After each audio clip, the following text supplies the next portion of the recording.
তবে কি ধুম 4 এর জন্য টাইগার ভার্সেস পাঠান বাতিল হতে যাচ্ছে? সালমানের টাইগার ক্যারেক্টারও কি থাকবে না যশ রাজ ফিল্মসের স্পাই ইউনিভার্সে? এদিকে থাকছে হাউসফুল 5 এবার খেতে যাচ্ছে ধরা, এন্ড সাকিবের তাণ্ডবের মেকার্সরা দিল আইনি ব্যবস্থা নেওয়ার ওয়ার্নিং। প্রথমে আসি টাইগার ভার্সেস পাঠানের কাছে।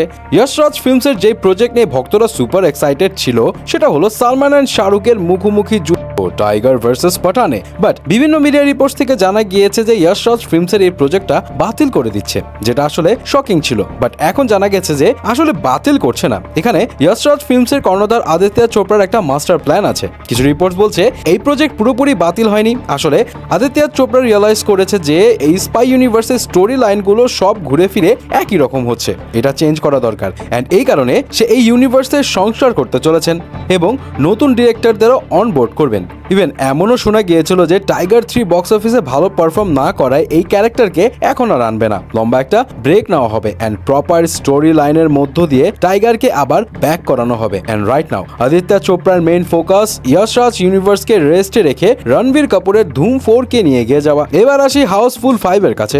অক্ষয় কুমারের হাউসফুল 5 প্রথম দিনে ফাটিয়ে কামিয়েছিল, আয় করেছিল 24 কোটি রুপি এন্ড ঈদের দ্বিতীয় দিনে 64 কোটি রুপি কামিয়েছিল। মোট কথা মুক্তির 3 দিনে প্রায় 90 কোটি রুপি আয় করে। কিন্তু এখন খাচ্ছে ধরা। যারা দেখেছে তারা এই মুভি নিয়ে প্রচুর হতাশ এন্ড অনেকের কাছে মনে হয়েছে এটা বলিউড হিস্ট্রির সবচাইতে বাজে কমেডি ফিল্ম। এন্ড মুক্তির চতুর্থ দিনে আয় করে 13 কোটি রুপি, পঞ্চম দিনে আয় করে 11 কোটি এন্ড ষষ্ঠ দিনে এই আয় ধাপ করে পড়ে গিয়ে দাঁড়ায় মাত্র 1 কোটি 71 লাখ রুপিতে। এন্ড টোটাল 6 দিনের ইনকাম 113 কোটি রুপির একটু বেশি। ফাইনালে আসি তাণ্ডবের কাছে। তাণ্ডবের সিনেমা হল কাঁপানোর কথা, কিন্তু কাঁপাচ্ছে সোশ্যাল মিডিয়া কিছু দুষ্ট নেটিজনের কারণে, যারা অনেক মজার সিন ফাঁস করে দিচ্ছে, যেটা অফকোর্স মুভির জন্য বড় ক্ষতি। এন্ড এইটা নিয়ে তাণ্ডবের মেকার্সরা অফিসিয়ালি সতর্ক বার্তা দিয়েছে। তারা ফেসবুক পোস্টের মাধ্যমে জানায়, প্রিয় সাকিবিয়ান এন্ড দর্শকবৃন্দ, অনুরোধ থাকলো দয়া করে হলে বসে তাণ্ডব সিনেমার কোনো অংশ মোবাইলে ভিডিও করে সোশ্যাল মিডিয়াতে পোস্ট বা শেয়ার করবেন না। এটি এক ধরনের পাইরেসি। এতে আপনার প্রোফাইলে সোশ্যাল মিডিয়া প্ল্যাটফর্ম কর্তৃক রেস্ট্রিকশন বা নিষেধাজ্ঞা আসতে পারে,